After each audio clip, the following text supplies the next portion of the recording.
మీ ఓటమికి ముఖ్యమైన కారణం ఏంటని మీరు ఒకసారి అవలోకనం చేసుకుని ఉంటే ఒక పోస్ట్ మార్టం చేసుకుంటే బాగుండేది. గెలుపు ఓటమి అది ఎప్పుడు మనం దాన్ని పరిగణలోకి తీసుకోకూడదు. శ్రీకాకుళంలో గెలవాలన్నా కాపు ఓటర్లు అయితే కీలకం ఇక్కడ చాలా కీలకం.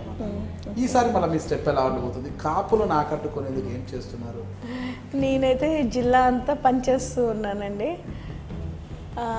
అలా కులాల మీద మతాల మీద నేను వెళ్ళటం లేదు, టు బి వెరీ ఫ్రాంక్.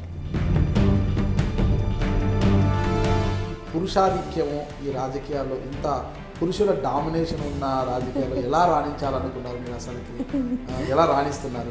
ఏదైనా చేస్తే అది 100% సంకల్పం ఉంటుంది చేయాలని. ఇంకోటి ఆ చేసే పని చాలా స్వీట్గా మృదువుగా చేస్తారు కాబట్టి.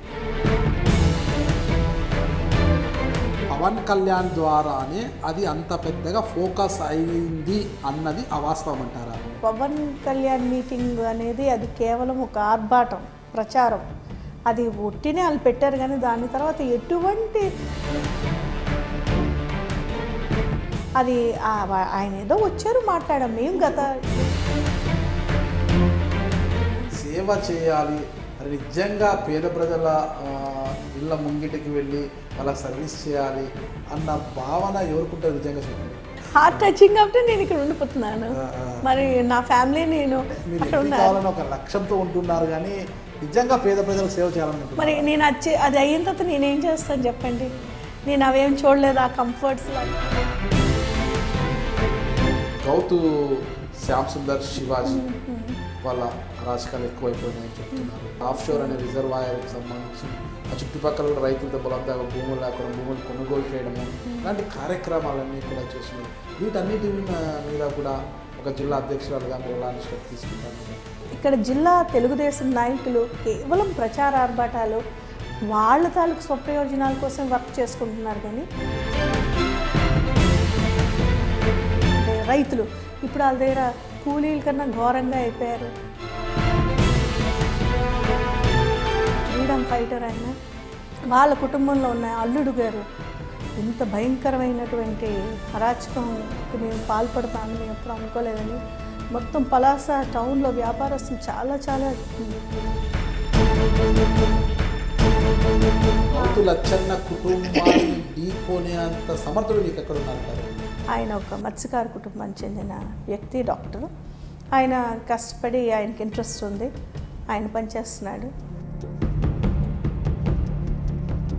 నిజంగా 2019 ఎన్నికల్లో వైఎస్ఆర్సీపీ జెండాను పలాసలో పాతుతారా?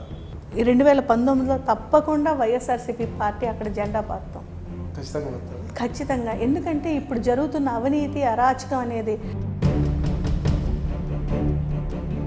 పరిపాలన దక్షత ఉండేది చంద్రబాబు నాయుడుకి ఒక్కటే అని కదా 2014లో ప్రజలు పట్టం కట్టారు. అదే అన్ని అబద్ధాలే కదండి. రైతు రుణమాఫీలు లేవు, డ్వాక్రా మాఫీలు లేవు. మేము రోజు గడప గడపకి వెళ్తూ ఉంటాం. ఎక్కడ కూడా ఒక మహిళకి డబ్బులు ఇచ్చారని లేదు. 3000 వేస్తున్నాం పసుపు కుంకుమ అంటారమ్మా, అది కూడా ముట్టకూడదట. బ్యాంకులకి వెళ్తే రుణాలు లేవు, దిగు అంటున్నారట బ్యాంకులు. బెందాలం అశోక్ అని ఆయన ఒక తెలుగుదేశం ఎమ్మెల్యే. ఆయనకి ఏంటంటే జిల్లాలో పెద్ద పేరు కలెక్షన్ కింగ్ అని. కింగ్ భారీ విగ్రహం అన్నమాట కింజరపు అచ్చనాడు. ఆ భారీ విగ్రహాన్ని, ఆ మంత్రిని ఢీకొనే అంట అంతటి చరిష్మా ఉన్న లీడర్ ఎవరున్నారు మీకు టెక్కల్లో? లీడర్ అనే కన్నా నేను అంటాను పార్టీ తాలూకు బలం. ఎందుకంటే బలమే ఉంటే 2014లో ఎందుకు ఓడిపోతారు?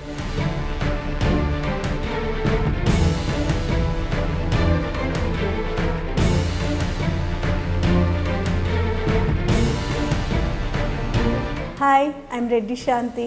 Please watch my exclusive interview with the most powerful Nagaraj Garu on iDream News.